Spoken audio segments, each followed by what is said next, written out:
तो नमस्कार बच्चों, आपका एक बार फिर से स्वागत है।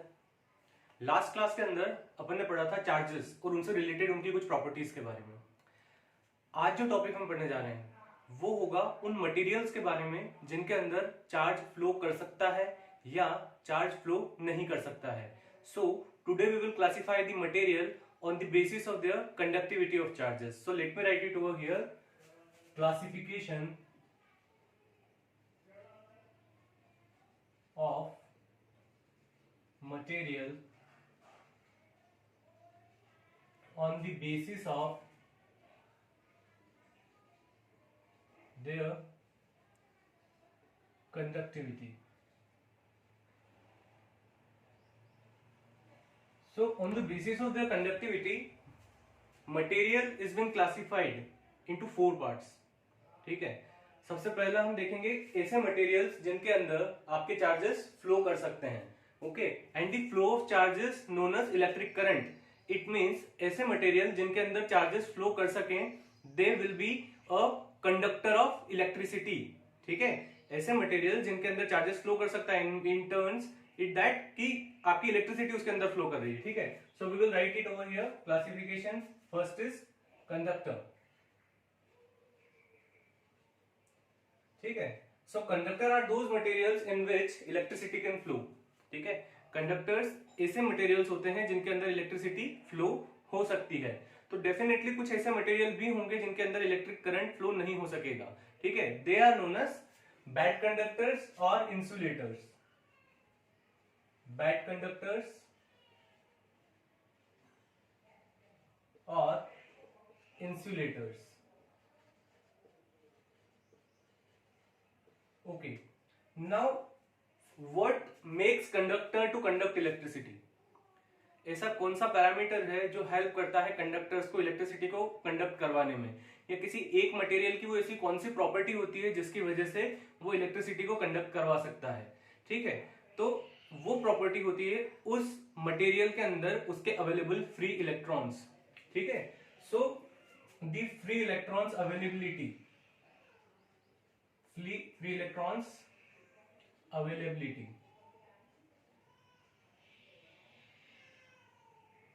तो बच्चों एक चीज समझना कि आपका इलेक्ट्रिक करंट का फ्लो होना वो डिपेंड करता है नंबर ऑफ फ्री चार्जेस के मूवमेंट के ऊपर।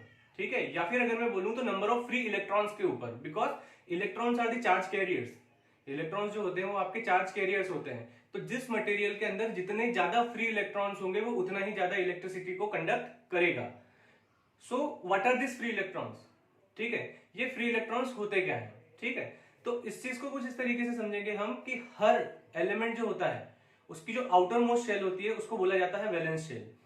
उस वैलेंस शेल में कुछ इलेक्ट्रॉन्स होते हैं जो कि उसके न्यूक्लियस से बहुत ही वीकली बाउंडेड होते हैं, और उनको जैसे ही किसी इलेक्ट्रिक फील्ड के अंदर रखा जाता है तो वो डिफ्लेक्ट करना स्टार्ट कर देते हैं।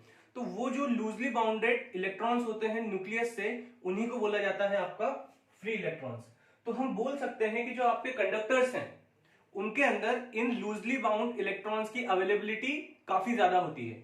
काफी ज्यादा होने की वजह से ये जैसे ही किसी इलेक्ट्रिक फील्ड के कांटेक्ट में आते हैं दे स्टार्ट मूविंग, और जैसे ही ये मूव करना स्टार्ट करते हैं that material becomes the conductor of that electricity. Similarly अगर मैं आप लोगों से बात करूं बैड कंडक्टर्स की या इंसुलेटर की, तो हम यहां से इन्फर कर सकते हैं कि अगर इलेक्ट्रिसिटी को कंडक्ट करवाने का कारण अवेलेबिलिटी ऑफ फ्री इलेक्ट्रॉन्स है तो उनको न कंडक्ट करवाने का कारण क्या हो सकता है? ठीक है, it certainly will be the lack of free electrons. ठीक है, सो जो आपके बैड कंडक्टर्स या इंसुलेटर्स होते हैं they do not have free electrons. इनके अंदर फ्री इलेक्ट्रॉन्स नहीं होते हैं, या फिर फ्री इलेक्ट्रॉन्स का ना होना ये आपको इंडिकेट करता है या इंप्लाई करता है कि जो इलेक्ट्रॉन्स इसके वैलेंस शेल में है वो उसके न्यूक्लियस से टाइटली बाउंडेड है। ठीक है, तो उनको मूव करवाना इज नॉट दैट इजी। ठीक है, so we can take the examples like conductors में आपके जनरली आ जाते हैं मेटल्स। ठीक है, metals are the good conductors of electricity because there are many free electrons available in a metal. Certainly non metals are bad conductors of electricity. ठीक है, अब यहां पे हमेशा याद रखना कि एक्सेप्शंस आर ऑलवेज देयर। है ना, एक्सेप्शंस हमेशा होते हैं। नॉन मेटल में भी कुछ ऐसे होते हैं जो इलेक्ट्रिसिटी कंडक्ट करवा जाते हैं, जैसे कि ग्रेफाइट हो गया आपका, ठीक है। That will study in chemistry. जब हम केमिस्ट्री स्टार्ट करेंगे तो हम पढ़ेंगे कि ऐसा क्यों होता है कि आपके कुछ नॉन मेटल इलेक्ट्रिसिटी को कंडक्ट करवाते हैं, ठीक। सो यहाँ पे हमने देखा कि conductors are those materials which conduct electricity, ठीक है। Why they conduct electricity? Because of the availability of the free electrons, ठीक। Similarly bad conductors are those that do not conduct electricity because they are not having free electrons in them. तीसरे होते हैं इन दोनों के बीच के intermediatory, they are known as semiconductors,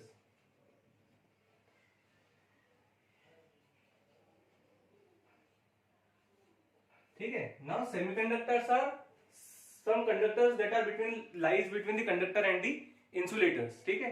ये एक पार्ट में इलेक्ट्रिसिटी कंडक्ट करवाते हैं और एक में नहीं करवाते हैं, ठीक है। So we will study about this in detail. So semiconductors के एग्जांपल हो गए आपके सिलिकॉन, जर्मेनियम, ठीक है। These are the examples of semiconductor, okay. इसके बाद आपके चौथे जो होते हैं they are known as super conductors,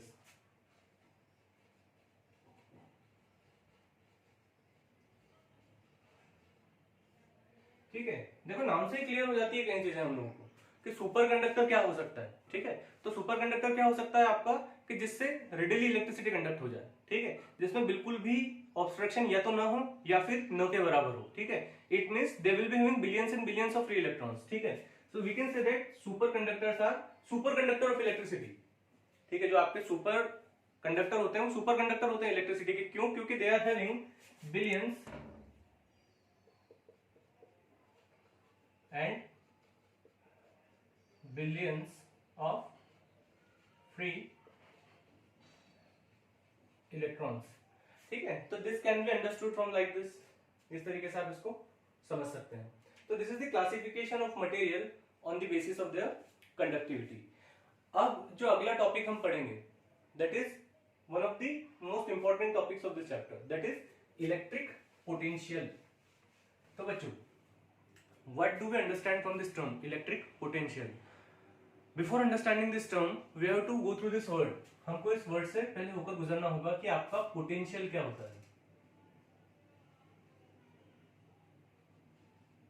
ठीक है।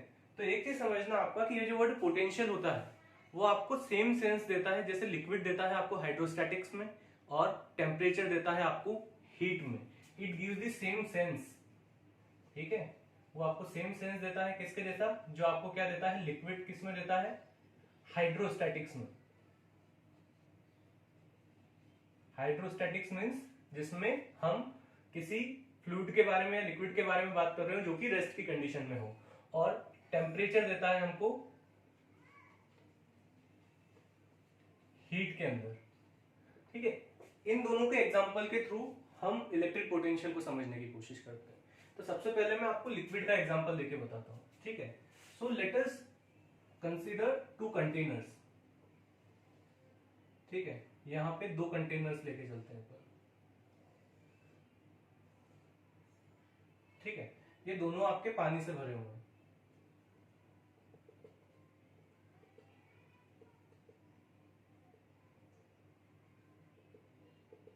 both are filled with water, okay। just understand that initially they are not connected, initially ये दोनों connected नहीं है। now what we are doing, we are connecting them with the help of a pipe, ठीक है। जब मैं इसको pipe से कनेक्ट करता हूं तो मैं क्या देखता हूं कि पानी यहां से फ्लो करना स्टार्ट कर देता है, कौन से, टैंक 2 से टैंक 1 के अंदर। Water flows from tank 2 to tank 1। अभी कब तक फ्लो करेगा, ठीक है। तो ये जब तक फ्लो करेगा जब तक इन दोनों टैंक्स के अंदर वाटर की जो हाइट है, वाटर का जो लेवल है वो बराबर नहीं हो जाता, ठीक है। तो इससे हमको क्या पता चलता है, ठीक है, इससे हमको पता चलता है कि liquid flows from a level higher level to the lower level, ठीक है। लिक्विड फ्लोज फ्रॉम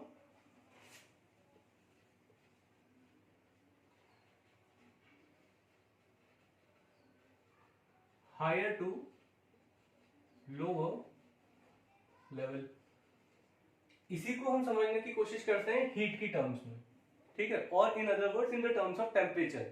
कोई आपके पास दो ऑब्जेक्ट्स हैं, you are having two objects. This is object A and this is object B. The temperature of object A is consider around 100 degree centigrade, ठीक है, और ऑब्जेक्ट बी का जो टेम्परेचर है आपका वो है समथिंग अराउंड 50 डिग्री सेंटीग्रेड, ठीक है। अब आपने इन दोनों को एक दूसरे से कनेक्ट कर दिया, ठीक है। जब आप इन दोनों को एक दूसरे से कनेक्ट करोगे then certainly there will be some flow of heat. अब हीट का जो फ्लो होगा वो कहां से कहां होगा? हीट का जो फ्लो होगा वो क्या बी से ए में होगा या ए से बी में होगा? तो डेफिनेटली हमको पता है कि जो आपका हीट का फ्लो होगा वो ए से बी में होगा, और कब तक होगा? जब तक इन दोनों बॉडीज का टेम्परेचर एक दूसरे के इक्वल ना हो जाए, ठीक है। तो यहां से हमको एक और चीज पता चल गई in terms of temperature, that temperature moves from body of higher temperature to heat moves from a body of higher temperature to lower temperature। हमको ये चीज पता चली, ठीक है। अब हम पढ़ रहे हैं फ्लो ऑफ चार्जेस के बारे में, ठीक है। तो पोटेंशियल भी आपको वही सेम सेंस देता है जो आपको लिक्विड देता है हाइट के बारे में, और टेम्परेचर देता है आपको हीट के बारे में। और वो क्या देता है, ठीक है, आपके पास दो कंडक्टर हैं, ठीक है, you are having two conductors, ठीक है। Let me write it over here कि आपके पास दो कंडक्टर है, this is conductor A and this is conductor B. Now both this conductor are having some potential, ठीक है। अब हम इसको समझेंगे कि पोटेंशियल क्या होता है। अभी समझिए आप, इन दोनों के पास कुछ पोटेंशियल है, one is at higher potential and one is another is at lower potential. तो अब हम बात कर रहे हैं इलेक्ट्रिसिटी के बारे में, it means we are talking about the flow of charges. तो अभी फ्लो ऑफ चार्जेस कहां से कहां फ्लो होगा? तो हमने यहां देखा था कि water flows from a level of water flows from higher level to lower level. Similarly, heat flows from a body of higher temperature to the lower temperature. In a similar manner, electric current will flow from a body of higher potential to the lower potential, ठीक है। So potential just is a characteristic। Potential क्या है? आपका एक characteristic है जो आपको बताता है कि करंट कहां से कहां फ्लो होगा, ठीक है। और इसने हमको ये बताया कि करंट जो होगा वो हायर पोटेंशियल से लोअर पोटेंशियल पे क्या होगा? आपका फ्लो होगा। तो इट इज अ कैरेक्टरिस्टिक। अब आते हैं अपन कि पोटेंशियल होता क्या है, ठीक है। तो इसको हम एक प्रॉपर डेफिनेशन के साथ समझने की कोशिश करते हैं, ठीक है। अब सपोज करिए आप लोग कि हमने कोई चार्ज प्लेस किया, ठीक है। Suppose that we have placed a plus Q charge, ठीक है। पॉजिटिव क्यू चार्ज को हमने प्लेस किया। अब एक चीज समझना कि इस चार्ज का अपना एक इन्फ्लुएंस होगा, ठीक है।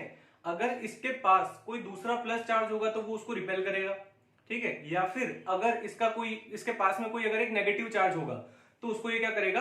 अट्रैक्ट करेगा, ठीक है। लेकिन कहां तक करेगा, ठीक है। तो एक चीज समझना आप लोग, there is a field up to which appreciable influence of a charge can be felt. Charge की इतना एक रीजन होता है, इतनी एक फील्ड होती है जहां तक उसका एक अप्रिशिएबल इफेक्ट या उसका इन्फ्लुएंस देखने को हमें मिले, उस फील्ड को बोला जाता है electric field. So let me write it over here, electric field. Electric field क्या होती है आपकी? Electric field is a region up to which a appreciable influence of a charge can be felt. अब देखो इस चार्ज का influence कहां कहां तक जा सकता है। तो डेफिनेटली एक चीज समझना कि इस चार्ज का जो इफेक्ट होगा वो हर डायरेक्शन में इक्वली जाएगा। हर डायरेक्शन में जब आप इक्वली जाएगा, उन सब पॉइंट्स को जब आप ज्वाइन करोगे then you will get a sphere, ठीक है। इट मींस इस चार्ज का इफेक्ट हर डायरेक्शन में इक्वली जाएगा, तो इसका इफेक्ट एक स्फेरिकल शेप लेगा। इसका जो रीजन होगा इस चार्ज का वो होगा एक स्फीयर। अब उसको हम स्फीयर को यहां अगर ड्रॉ करेंगे तो it will be in the terms of a circle. So we will draw circle, ठीक है। So this is a circle and this is a plus Q charge. तो ये सर्कल ही वो रीजन है जहां तक इस चार्ज का इन्फ्लुएंस हम फील कर सकते हैं। अब इसके बाहर का रीजन इसके लिए क्या है, ठीक है। तो इसके बाहर का रीजन जहां पर इसका कोई इफेक्ट देखने को नहीं मिलता वो इस चार्ज के लिए कहलाएगा इंफिनिटी।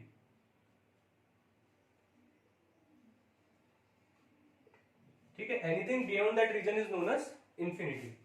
अब एक चीज समझिए कि हम एक और चार्ज लेकर आते हैं, ठीक है, suppose we take plus Q0 charge, ठीक है। अब देखो ये इंफिनिटी पे रखा हुआ है तो इसके अंदर कोई भी पोटेंशियल नहीं होगा, ठीक है। अब एक चीज समझो कि ये प्लस Q चार्ज को अगर हम इस रीजन के अंदर लाना चाहते हैं, ठीक है, if you want to bring this charge inside this region then definitely some force is to be applied. आपको एक फोर्स अप्लाई करना होगा और आपके फोर्स लगाने से चार्ज डिस्प्लेस होगा और इस रीजन के अंदर आ जाएगा। सपोज करिए कि यहां आ जाता है तो आपके फोर्स लगाने से चार्ज ने किया डिस्प्लेस, तो फोर्स इनटू डिस्प्लेसमेंट आपका कहलाता है वर्क डन, ठीक है। आपके फोर्स लगाने पर ये चार्ज डिस्प्लेस हुआ, इट मींस आपने वर्क किया। आपने वर्क किया इस चार्ज को इस पॉइंट के अंदर लाने के लिए, इस रीजन के अंदर लाने के लिए, और इस पॉइंट पे आने के बाद इस चार्ज की जो लोकेशन है वो क्या कहलाएगी, इसका इलेक्ट्रिक पोटेंशियल, ठीक है। तो आपने जो अमाउंट ऑफ वर्क डन किया इस चार्ज को इंफिनिटी से एक पॉइंट के अंदर लाने के लिए, वो इसके अंदर इलेक्ट्रिक पोटेंशियल की फॉर्म में स्टोर हो जाएगा। So it can be written like electric potential is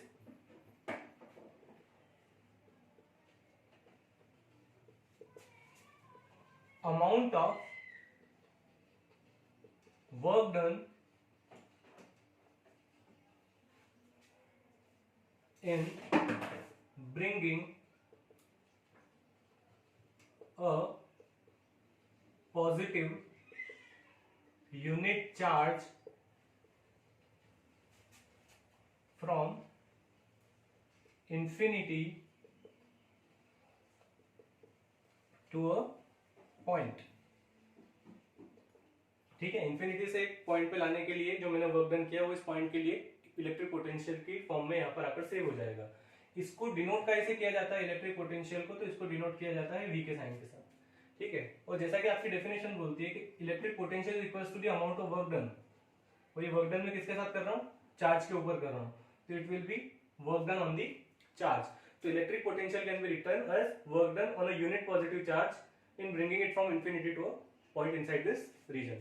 तो V इक्वल्स टू हो गया आपका W अपॉन Q, ठीक। This is the formula for electric potential, ठीक। अब अगर मैं बात करूं कि what is the unit of electric potential, तो इलेक्ट्रिक पोटेंशियल की यूनिट होती है आपकी volt. What is the unit of electric potential, electric potential की यूनिट होती है आपकी volt. And now with type of quantity it is, ठीक है। तो अगर मैं यहां पे देखूं तो वर्क इज स्केलर क्वांटिटी, ठीक है, चार्ज इज स्केलर क्वांटिटी, तो definitely the resultant will also be scalar quantity, ठीक है। तो जो आपका इलेक्ट्रिक पोटेंशियल होता है, electric potential is a scalar quantity, ठीक है। अब कई बार पूछा जाता है कि आप 1 वोल्ट को किस तरीके से डिफाइन करेंगे, ठीक है। ये तो मैंने आप लोगों को बता दी कि 1 volt is the SI unit, ठीक है। 1 वोल्ट क्या होती है, इसकी एक एसआई यूनिट होती है। लेकिन क्या इसको और अलग फॉर्म में लिखा जा सकता है, तो definitely it can be written. ये वोल्ट को V से डिनोट किया जाता है, तो V इक्वल्स टू क्या दिया हुआ है आपका W अपॉन Q, ठीक है। तो वर्क की यूनिट क्या होती है आपकी, तो definitely we know that the unit of work is joule, और Q इट मींस चार्ज, और चार्ज की यूनिट होती है आपकी कूलम, ठीक है। तो V इक्वल्स टू क्या हो जाएगा आपका J upon C, joule upon coulomb. अब क्वेश्चन आपसे पूछा जाता है कि आप 1 वोल्ट को कैसे डिफाइन करेंगे, how will you define 1 volt. तो डेफिनेटली कुछ नहीं करना है, इस जो फॉर्मूला आपका यहाँ पे लिखा हुआ है इसके सबके आगे 1 लगा दीजिए आप जैसे ही यहाँ पे 1 लगाएंगे डेफिनेटली आपके सामने डेफिनेशन आ जाएगी, और डेफिनेशन क्या आएगी आपके सामने, electric potential is said to be 1 volt when 1 joule of work is done on 1 coulomb of positive unit charge from bringing it from infinity to a point, ठीक है। इलेक्ट्रिक पोटेंशियल को मैं 1 वोल्ट तब बोलूंगा जब मैं किसी भी 1 कूलम के यूनिट पॉजिटिव चार्ज के ऊपर 1 जूल का वर्क करता हूं उसे इंफिनिटी से किसी पॉइंट पर लाने के लिए। That will be the definition of 1 volt. इसको नोट डाउन कर सकते हो आप वीडियो को बाद में सुन के, ठीक है। तो you can note it down later, ठीक है। अब एक चीज समझिए कि ये जो चार्ज है इसको आप यहां लेकर आए, ठीक है। इस चार्ज को अगर आप किसी दूसरे पॉइंट पर लेकर जाते, ठीक है, तो ये इसकी अलग लोकेशन है, इसके अलग लोकेशन की वजह से इसके अंदर कुछ अलग पोटेंशियल होगा, ठीक है। हो सकता है वो पोटेंशियल इस पोटेंशियल से ज्यादा हो सकता है वो पोटेंशियल इस पोटेंशियल से कम हो। तो इसी को अगर मैं इस पॉइंट से दूसरे पॉइंट तक ले जाता हूं तो there will be some difference in the potential, जिसको बोला जाता है आपका पोटेंशियल डिफरेंस,